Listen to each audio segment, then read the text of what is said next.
quinto grado de secundaria. Nos encontramos en directo desde la playa, reportando para el programa Aprendo en Casa, una iniciativa del Ministerio de Educación. Hoy vamos a conversar con un integrante del colectivo ecológico La Marea. Pero antes vamos a encender nuestro cuerpo y mente y corazón con Activarte.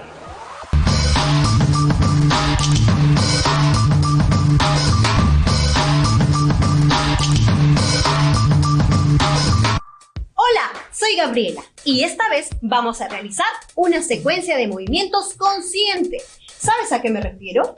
Quiero decir que debemos sentir qué músculos estamos utilizando y prestar atención a cada movimiento para no olvidar la secuencia. De esta manera tendremos total conciencia de lo que estamos trabajando. Sígueme, vamos a comenzar. Nos sentamos. Eso es. Cuando respiramos, llevamos los brazos a los costados y cuando botamos, abrazamos la rodilla. Eso es, respiramos. Botamos. Volvemos a respirar. Botamos. Eso es. Ahora colocamos los brazos detrás de nuestra espalda. Eso es, estiramos las piernas. Vamos a imaginar que estamos en una laguna de nuestra selva peruana. Y el agua está muy calmada, pero para llegar hacia el otro lado debemos de remar. Vamos a remar entonces, elevamos las piernas y remamos de un lado hacia el otro. Eso es, un poquito más rápido. Vamos, y remamos, y remamos, y remamos, y remamos, y remamos. Eso es, hemos llegado. Nos ponemos de pie entonces. Muy bien, vamos a comenzar con la secuencia de hoy. Ahora sí, elevamos las manos hacia arriba, estiramos la pierna al costado.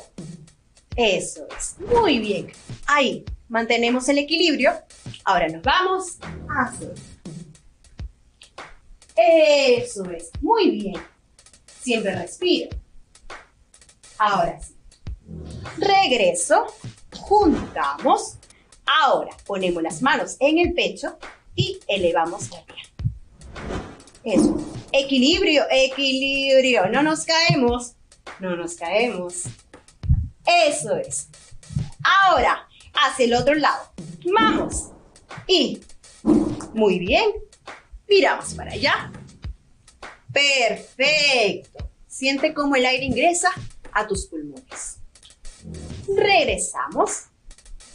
Eso es. Juntamos las manos al pecho. Y equilibrio. Equilibrio, no me caigo. Eso es. No me caigo. Muy bien, mantengo. Eso es. Espero que con este ejercicio hayan recuperado energía, así como yo. Hoy siento que esto me servirá para continuar mi día muy contenta. Nos vemos. Ahora sí, estamos de regreso reportando desde la playa y vamos a conversar con el integrante del colectivo ecológico La Marea. Ellos se dedican a patrullar playas de nuestro litoral y realizan limpieza de la costa. Cuéntanos. Hola Mario, hola Romina, hola chicos de la promoción 2021, muchas gracias por la invitación. Hola, ¿cuáles son las actividades de La Marea? Respondiendo a su pregunta, quería decirles que las principales actividades de la Asociación Ambiental La Marea son limpieza de playas y 2 jornadas de arborización. Tenemos voluntarios y aliados tanto acá en Lima como en provincias. ¿Cómo afectan los desechos del plástico al ambiente?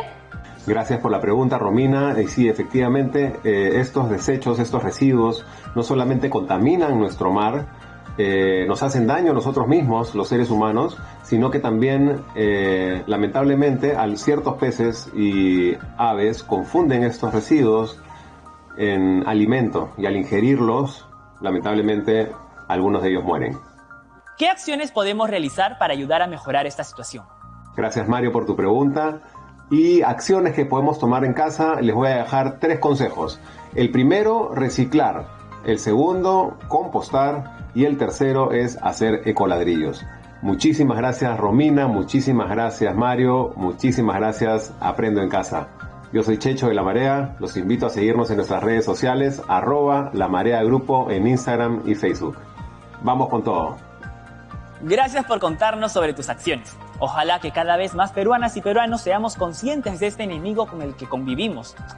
Ahora sí, estamos enlazados con nuestra doctora en el estudio. Gracias por el pase, Mario. Bien, chicas y chicos, tenemos una tarea importante y una vez más la descubriremos gracias a la ciencia. ¿Vamos a encargarnos del enemigo plástico, doctora? Mario, ¿ya estás aquí? ¿Cómo llegaste tan rápido? Volando, doctora. Me alegra que hayas llegado, porque vamos a iniciar una investigación científica y vamos a problematizar a través de preguntas e hipótesis sobre la deformación del elástico al momento de ponerle determinada fuerza. ¿Eso es posible? Sí, y también vamos a diseñar estrategias o procedimientos para poner a prueba nuestra hipótesis al generar y registrar los datos en función de las variables, utilizando instrumentos de medición. Eso quiere decir que vamos a plantear una idea que pondremos a prueba en un experimento medible. Y todo para empezar a combatir a nuestro enemigo, el desecho plástico. ¿Y qué tipo de experimento es?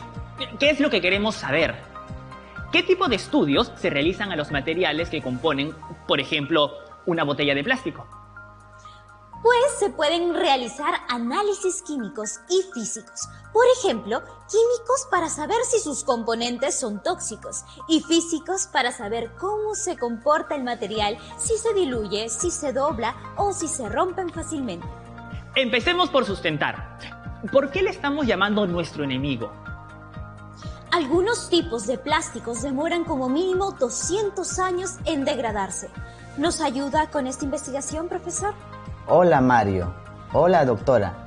Claro que sí. Los residuos plásticos que son vertidos directamente al ambiente llegan al mar a través de los cuerpos de agua, donde siguen las corrientes marinas y se acumulan en zonas específicas. Profesor, por ejemplo, en el 2017 la Fundación de Investigación Marina Algalita descubrió una isla de plástico frente a las costas de Chile y Perú, la cual presentaba una superficie de casi 2 veces la superficie de Perú. Así es, y aparte, cuando los plásticos logran degradarse, llegan a tener tamaños menores de 5 milímetros y son consumidos por los peces, entrando a la cadena alimenticia y causando problemas en la salud de las personas a través de los productos marinos que consumen. Todos nos vemos afectados. ¡Qué peligroso! Para procesar esos plásticos se tienen que seleccionar materiales y realizar estudios de sus propiedades, algo así como ensayos para comprender el comportamiento mecánico de los materiales plásticos a través de su deformación. ¿Eso determina cuánto se va a degradar con el tiempo? Sí, también. En estos ensayos también se puede ver los diferentes niveles de tensión aplicados al plástico, la elasticidad, la viscoelasticidad y fractura. ¿Todo eso haremos hoy? Vamos a observar todas las características de nuestro enemigo. Porque la mejor forma de combatirlo es conociéndolo a profundidad. Exacto. La primera propiedad física que podemos observar es su elasticidad. Ese es un buen punto. Para conocer más sobre el comportamiento elástico, podrías responder estas preguntas. ¿Qué características presentan las ligas? ¿Se podrán deformar? Si es así, ¿cómo se haría? ¿Qué habría que hacer para que la liga regrese a su tamaño original? ¿Qué elementos se podrían utilizar para demostrarlo? ¿Cómo se demostraría? Hagamos lluvia de ideas, chicas y chicos de la promo. ¿Tienen respuestas? Las ligas son elásticas, por lo tanto, cuando se estiran, regresan a su tamaño inicial. Eso es una deformación. Para demorar la liga se pueden hacer 2 cosas: jalar la liga de sus extremos o colgar un peso en uno de sus extremos. Para que regrese a su forma original, habrá que dejar de jalar la liga o retirar el peso que se colgó en ella. ¡Qué buenas ideas, amigos! Creo que ya tenemos un punto de inicio, profesor. Bien, Mario. Ahora, conociendo los elementos que intervienen para deformar la liga, podemos armar el siguiente modelo. Y para construir y experimentar con este modelo, nos haremos la pregunta: ¿Qué factores son la causa que producen el efecto de estiramiento de la liga? Determinemos las variables que intervienen. Mario. La fuerza que se aplica a la liga en este caso es el peso de los objetos. ¿Podría ser una variable? Claro que sí, esa es una variable independiente. Es la variable que se manipula durante el experimento. Es la que causa algún cambio en la liga. ¿Cuáles son las otras variables de la indagación? Está también el estiramiento de la liga respecto a su longitud natural. Esa será la variable dependiente. Es la variable que se ve afectada por la manipulación de la variable independiente. Es decir, es el efecto de la variable independiente. ¿Hay otro tipo de variable? Sí, las variables intervinientes son las que se deben controlar, porque si no se hace, puede afectar a la variable dependiente. Estas variables deben permanecer constantes. En este caso, son las masas del clip, de la bolsita y de la liga. Conociendo las variables de la indagación, formulamos la pregunta de indagación relacionando las variables independiente y dependiente. ¿Cómo influye la fuerza aplicada en el estiramiento de la liga? Con esta pregunta nos vamos a la hipótesis. La hipótesis es una proposición en la que se establece la forma de relación entre las variables independiente y dependiente. Esta proposición puede ser verdadera o falsa. Para comprobarlo, se realiza la indagación y sus resultados demostrarán si la hipótesis planteada es falsa o verdadera. La hipótesis se formula con una posible respuesta a la pregunta de indagación. Creo que lo tengo. Entonces, la hipótesis puede ser: si la fuerza aplicada aumenta, entonces el estiramiento de la liga aumenta. Bien, Romina. Ahora debemos determinar el objeto de la indagación. Para determinarlo, se puede realizar la pregunta: ¿para qué realizo esta indagación? Una posible respuesta es comprobar si el estiramiento de la liga depende de la fuerza aplicada. Para eso es importante saber que lo que describiremos luego es el diseño de estrategias, que son procedimientos que utilizaremos para medir mejor las variables. Tengo algunas preguntas que nos ayudarán a diseñar las estrategias más fácil. ¿Qué materiales se utilizarán para construir el modelo? ¿Qué hacer para comprobar su hipótesis? ¿Cómo se medirán las variables? ¿Qué instrumentos se utilizarán para medir las variables? ¿Cuántas veces se realizarán las mediciones de cada variable? ¿Cómo controlarán las variables intervinientes? ¿Qué medidas de seguridad se tendrán en consideración? Ni bien regresamos, empezamos a responder las preguntas. Nos vemos después del corte. Ya volvemos aquí en ¡Aprendo en casa!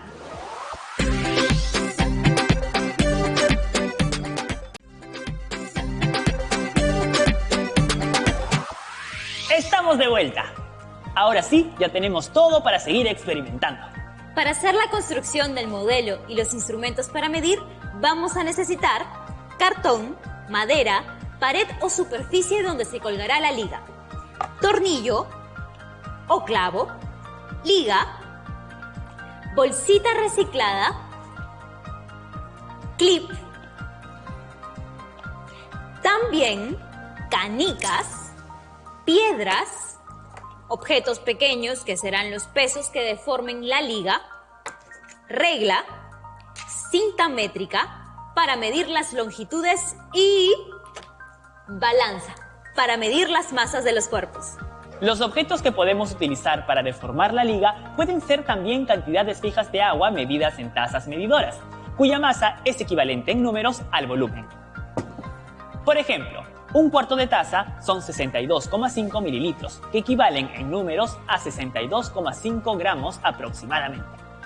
Y si no tenemos balanza, nos ponemos creativos y buscamos una en las tiendas de la zona o consultamos en la comunidad. ¿Y cómo lo armamos? ¿Cuáles serían los siguientes pasos, Romina? Vamos a construir tal y como se indica en la figura. Lo primero que tenemos que hacer es colocar el clavo o tornillo en el cartón o la superficie que consideremos útil para colgar la liga. Luego tenemos que atar o colocar un extremo de la liga en el clavo o tornillo y el otro extremo a un clip. Luego enganchamos una bolsita. Sujetamos a la superficie la regla al costado de la liga.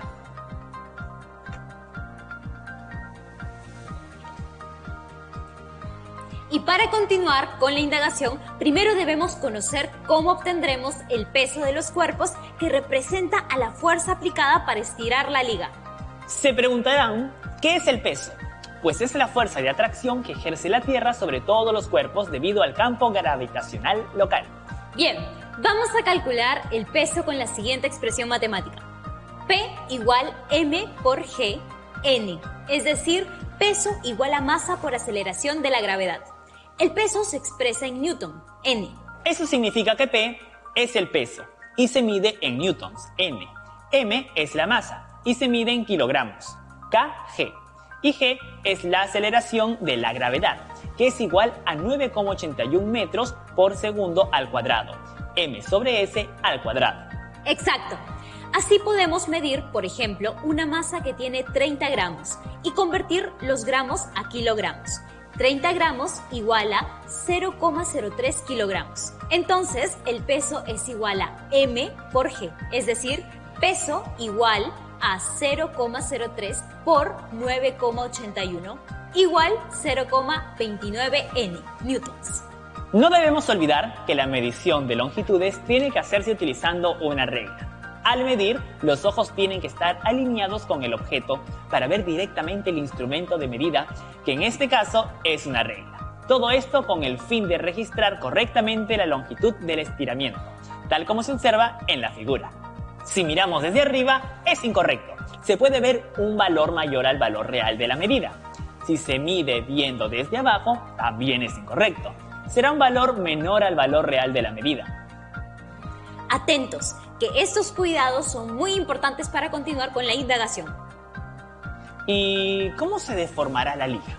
Calculamos el peso que estirará la liga, primero midiendo la masa de los cuerpos y calculando luego el peso de cada uno. Para determinar el peso que estirará la liga, mediremos primero la masa de los cuerpos. Y calcularemos luego el peso de cada uno. Entonces, el peso de los cuerpos es la fuerza que estirará la liga. Para hallar el estiramiento, hemos medido la longitud original de la liga. Luego, hemos colgado la liga en el clavo o tornillo y hemos colocado la regla al costado de la liga. Los materiales e instrumentos de medida que utilizaremos deberán ser siempre los mismos durante toda la experimentación. Luego, con mucho cuidado, extendemos la liga sobre la superficie para medir su longitud natural. Pero tendremos cuidado de no estirarla. Marcamos esa longitud. Esta será la longitud inicial de la liga. A partir de esa longitud se medirán las deformaciones. Después, colocaremos uno de los objetos dentro de la bolsita y marcaremos la nueva posición en la regla, donde se encuentra el extremo inferior de la liga. El estiramiento es la resta entre la longitud final menos la inicial. En este caso, la longitud inicial que se registró fue de 0 centímetros y la longitud final fue de 3,7 centímetros. Anotemos, el estiramiento es igual a 3,7 centímetros. Mario, me acabo de dar cuenta de que también podemos medir el estiramiento. Si medimos desde la marca inicial hasta la marca final, el valor es el mismo. Es cierto, Romina. Ahora retiramos el objeto de la bolsita y buscamos la longitud inicial. Y por segunda vez colocaremos el objeto en la bolsita y mediremos de nuevo el estiramiento de la liga. Este procedimiento se repite 3 veces, así obtendremos 3 datos para la misma fuerza o peso aplicada. Y estos datos se registran en una tabla, como se muestra en el ejemplo de la imagen, que llamaremos tabla 1. Como bien podemos ver, ahí se muestran los 3 primeros datos que corresponden a la primera fuerza aplicada. Lo veo. En este caso, la primera masa fue de 65 gramos, que equivale a 0,065 kilogramos. La aceleración de la gravedad se redondeó al valor de 10 metros por segundo al cuadrado. Para ser más prácticos, los cálculos. Calculemos el peso. Esto es igual a masa por aceleración de la gravedad. El peso número 1 es igual a 0,065 kilogramos por 10 metros por segundo al cuadrado, es decir, 0,65 newtons.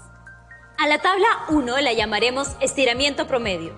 Un dato importante, Romina, es que los datos fueron obtenidos luego de realizar las mediciones como se ha indicado. Interesante. Bien, en la primera columna vamos a registrar el peso del primer objeto. Este valor es 0,65 N, newtons. Y en la siguiente columna se registran los tres valores de los estiramientos. En este caso fueron 3,7, 3,7 y 3,8 centímetros. Luego de colocar todo, se halla el promedio. Para hacerlo, se suman estos tres valores y se divide la suma entre 3. El resultado es 3,7 centímetros. Repetimos 3 veces las mediciones de las variables. Esto es importante, porque así se disminuye el error de medición. Se espera que los valores de las medidas sean muy parecidos. Luego colocamos un cuerpo más en la bolsa. En total son 5 cuerpos. Y se repite el paso número 4. Así agregaremos cada vez un objeto y hallaremos el valor del peso 4 veces, aumentando cada vez la misma cantidad de peso para recoger distintos datos de los resultados. Al completar la tabla 1, debemos haber generado 5 datos del peso de los cuerpos y 5 datos de los estiramientos. Estos 5 datos del peso y de los estiramientos los registraremos en nuestra tabla, sin olvidar identificar las variables a analizar. Por ejemplo, en una tabla como la tabla 2, registro de datos. En esta segunda tabla, observamos que en la primera columna están registrados los datos de la variable independiente, que es la fuerza aplicada, que en este caso es el peso de los objetos, y en la segunda columna los datos de la variable dependiente, que corresponden al estiramiento causado por la fuerza aplicada. Cada variable tiene 5 datos que pasarán a ser graficados. Podemos construir la gráfica en una hoja cuadriculada, en una hoja milimetrada o haciendo uso de una hoja de cálculo de Excel. Trazamos los ejes, el horizontal y el vertical, tal como se muestra en la figura. Luego, presentamos la imagen de la gráfica con los ejes y nombres. Generalmente, en el eje horizontal se registra la variable independiente, pero también podemos registrar estos datos en el eje vertical. En este caso, el eje horizontal será denominado variable independiente, que representa la fuerza aplicada con el símbolo de su unidad entre paréntesis, que es el newton, N. Después, el eje vertical será nombrado variable dependiente, que representa el estiramiento causado por la fuerza aplicada con el símbolo de su unidad, entre paréntesis, centímetros, cm. Luego dividiremos cada eje en una escala que se utilizará para indicar los valores de cada variable. Se observa que en el eje horizontal se han registrado los valores de 2, 4, 6, 8, 10 y 12 newtons. Y en el eje vertical se han registrado los valores de 0,2, 0,4, 0,6, 0,8, 1,0, 1,2, 1,4, 1,6, 1,8 y 2,0 centímetros. Hemos elegido esas escalas porque los valores de cada variable se encuentran dentro de ese rango. Ahora uniremos los datos de cada variable. Así, el dato 0,65 centímetros con el que le corresponde, que es 3,7 newtons. Un centímetro con el que le corresponde, que es 5,9 newtons. 1,3 centímetros con el que le corresponde, que es 7,8 newtons. 1,5 centímetros se unen con el que le corresponde, que es 8,9 newtons. Y 1,8 centímetros con el que le corresponde, que es 11 newtons. Luego trazaremos una línea uniendo los 5 puntos, y así obtendremos la gráfica finalmente construida. Doctora, ¿y para qué construimos la gráfica? Lo hacemos con el objetivo de analizar el comportamiento que tienen las variables, si hay alguna relación entre ellas, si cumplen con los fundamentos teóricos. De esta forma se puede corroborar o refutar la hipótesis. A ver, vamos a ver si la hipótesis es verdadera o falsa. Si la fuerza aplicada aumenta, entonces, ¿el estiramiento de la liga aumenta? ¡Claro, Mario! Ese es el objetivo de la experiencia, pero ese análisis y esa evaluación los realizaremos en el próximo programa. Ahí vamos a llegar a alguna conclusión y develaremos si la hipótesis es verdadera o falsa. Esperaré ese capítulo con ansias. Mientras tanto, ustedes pueden ir construyendo el modelo en sus casas e ir registrando datos, como lo hemos hecho hoy. Así es, Mario. Todo depende de cuántas ganas le echemos. Nuevamente, la ciencia se convierte en una super herramienta, esta vez en contra de nuestro enemigo, el desecho plástico. Hoy hemos hablado sobre las consecuencias de la contaminación debido a los plásticos y también sobre cómo usar la ciencia para ayudar a resolver ese problema. Hemos dado un buen paso en nuestro camino de aprendizaje. Es cierto, Mario. Indagar sobre las características físicas que presentan los plásticos nos permite tomar decisiones para gestionarlos de manera eficiente y ecológica. Y esta indagación nos ha servido para analizar el comportamiento del plástico, al ser sometidos a fuerzas externas y estirarlos. Mario, estoy muy orgullosa de tu mirada científica. Nos vemos pronto, Promo 2021. ¡Chao!